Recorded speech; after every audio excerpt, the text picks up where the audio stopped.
My Ramblings, this episode, Policing and the Pendulum. With all the news about police shootings and police getting ambushed and, the trials and the protests. And it actually goes back a little bit further than that, where I found myself recollecting a lesson from, I think, my junior year in high school back in the late 70s. And it had to do with policing and a pendulum and the nature of a policeman's job. I want to talk about the nature of a policeman's job first, but I do want to mention the pendulum. Um, in the lesson, we were told, that in some cities, police officers were being shot uh, merely for approaching a car to give a ticket. And it was quite clear that that's unacceptable and that the tactics of the police officers would have to change so that they would be more protected.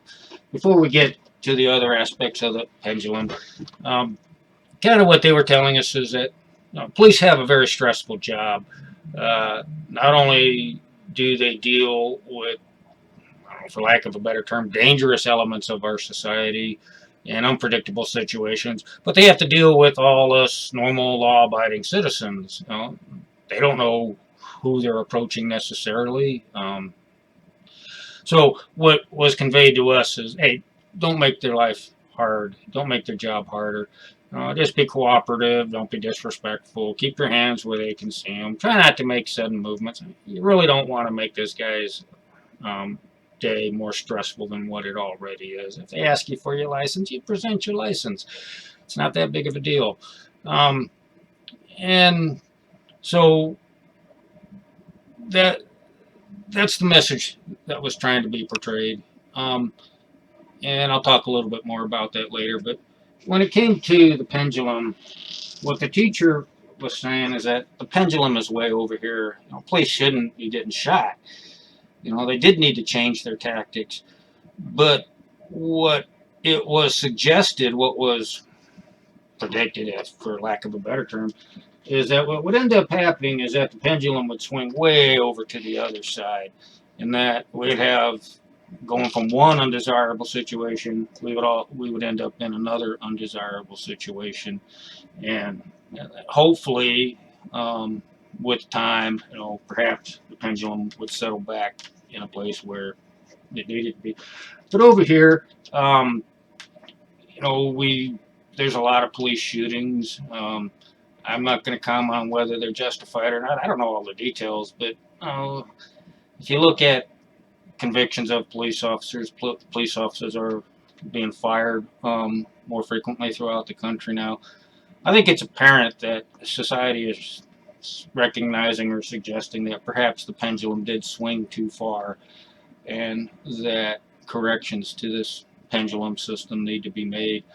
And if we look at convictions of police officers, firings over police officers, perhaps we are trending down. When people start ambushing police officers or murdering police officers, I think that kind of delays the pendulum getting to where it needs to be. There's a lot of police officers that do their jobs professionally, and I'm sure it's a large majority of them. I'm sure a lot of police officers also do their job thinking or believing that, hey, the pendulum is where it needs to be, and they're policing in accordance with where that pendulum is. Um, I think pendulum needs to be somewhere in between, and hopefully, if through Congress and just awareness and discussions, protests, debates, that maybe some intelligent assessment of how to get the pendulum where it belongs can lead to a better outcome. Now, I also want to talk about Blue Lives Matter. I think Blue Lives Matter. I think Black Lives Matter. The problem with this debate is people get digital. They go to one extreme or the other. They say Blue Lives Matter, law enforcement, and that's fine. I agree with that in large part.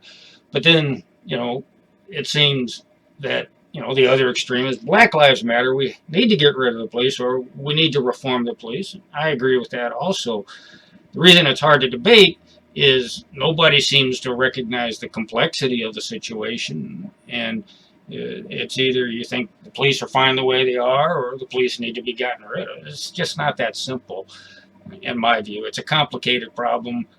I don't have the knowledge to solve the problem, but maybe it's as simple as you go on some basic concepts that power corrupts and absolute power corrupts absolutely. That maybe local police departments should have oversight by a state board set up in the district attorney's office, so that there's checks and balances, and maybe labor unions should stay focused on labor and workplace situations and not be allowed to have their restrictions interfere with law enforcement of, say, some adequate and expert oversight committee.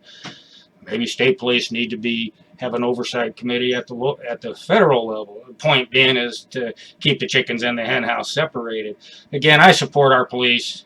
I think they do a good job. I've followed the advice in that lesson my entire life, and aside from the occasional officer who maybe got out of bed on the wrong side of the bed, I haven't had the issues and problems that you see on TV.